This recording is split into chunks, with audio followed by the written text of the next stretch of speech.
John Swinney, MSP, the Cabinet Secretary for Finance and Sustainable Development. John Swinney.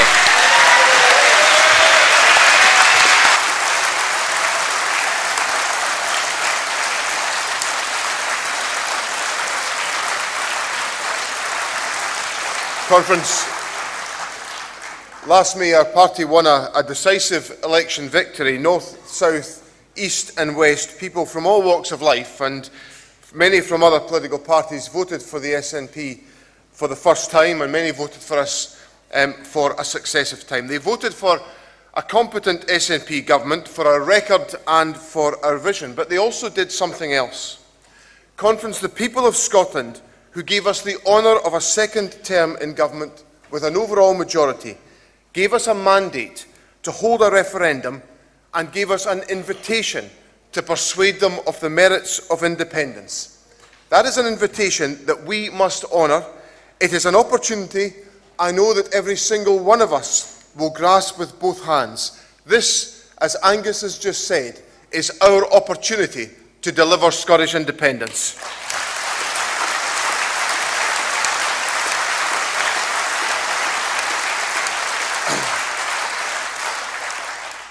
Earlier this week, we were let into a secret within the United Kingdom government, a secret divulged by Vince Cable, but something that all of us already knew.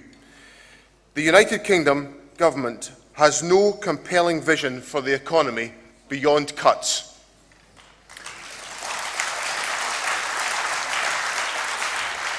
Writing to the Prime Minister, he identified the UK government's problem as the lack of a compelling vision of where the country is heading beyond sorting out the financial mess, and a clear and confident message about how we earn our living in the future. And they have the brass neck to criticise us about anything. What he failed to identify is that the lack of vision is not just a problem for the Prime Minister, it's a problem for Cable, for Clegg and for the rest of the coalition. And it's not just the United Kingdom government. There is no clear plan, no route through the economic problems we face, and no ideas for the way out. Their colleagues in Scotland's opposition parties face the same problem. No ideas, no plans, no vision for the future. Well, here at the SNP conference, here in the SNP government, here in the great city of Glasgow, it's very different. We have a vision for our economy, we have a vision for our nation. Our ambition is independence and the creation of a better Scotland.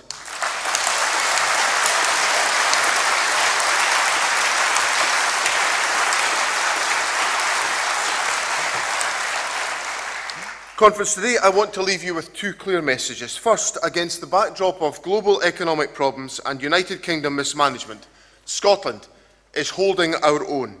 And second, when we no longer face the restrictions of working within limits set by the United Kingdom Chancellor, I want to give you the evidence and the confidence that with independence, Scotland will not only stand on our own 2 feet and survive, but our economy can and will thrive. The economic challenges that we face will not disappear with independence, but we are well placed, indeed better placed, to meet these challenges head on and to make the most of Scotland's opportunities. One of the oft-repeated arguments on this point is that we should have the referendum sooner rather than later. The argument that our economy is somehow being damaged by a supposed delay does not, however, reflect the reality of our experience. In the last year, companies like Amazon, Michelin, Dell and Avaloq, amongst many, many others, have announced major investments in Scotland. We've seen major global players in renewables and manufacturing, like Mitsubishi and Samsung, make real commitments to Scotland and will deliver jobs and opportunities.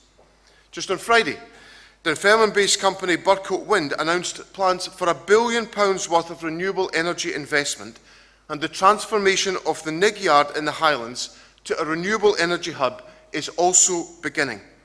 These are the real opportunities that are being delivered day in and day out by the Scottish Government. That is a measure of the economic confidence in our country today.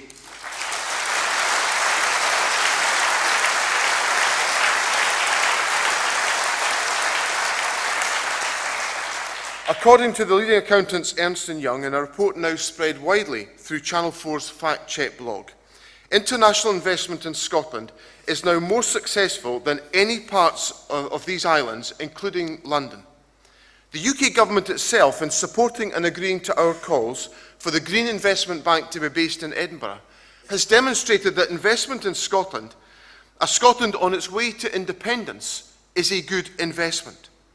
The Financial Times described Westminster's pretext for accelerating the referendum vote, that uncertainty is damaging the economy, as, and I quote, disingenuous at best.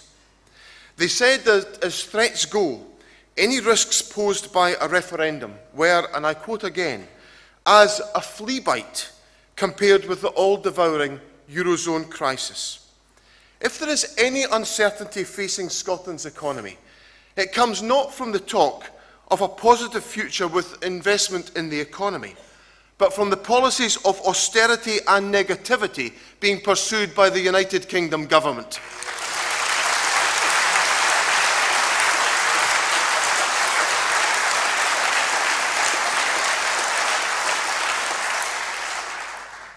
Now, at the heart of the debate on independence is the question of our economic future. We must persuade Scotland of the strength of our country's future, and we need to do that because at this stage, because for year after year, our country has been told that we can't afford to be independent. So let's take this opportunity to look at the facts. Last week, the report on government expenditure and revenue in Scotland was published. That's the official breakdown of how much money is sent to Scotland, that Scotland sends to the Treasury, and how much is spent in Scotland by this government and by the United Kingdom government. Ministers are not involved in the calculations. Statisticians do the work, and I'm told the details of their analysis shortly before the detail is published. Well, conference, let me tell you what those figures show. Last year, Scotland's fiscal position was stronger than the United Kingdom. I'll repeat that in case anybody didn't hear it. Last year, Scotland's fiscal position was stronger than the United Kingdom. Scotland contributed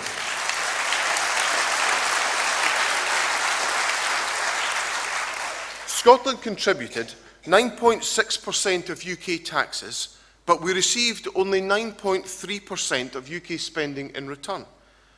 With only 8.4% of the UK population, we paid more than our share and we got less back. 2 years ago, in 2009-10, Scotland paid in 9.4% of UK taxes, but again we only got back 9.3%. Even when North Sea oil revenues fell by 50%, Scotland paid more into the United Kingdom Treasury than came back. Last year, we had a £2.6 billion advantage over the United Kingdom, an advantage worth £510 for every man, woman and child in Scotland. And over the last 5 years, that advantage totals £8.6 billion, over £1,600 for every man, woman and child in Scotland. That's the real story of Scotland's finances. Scotland pays more into the United Kingdom than we get back in return.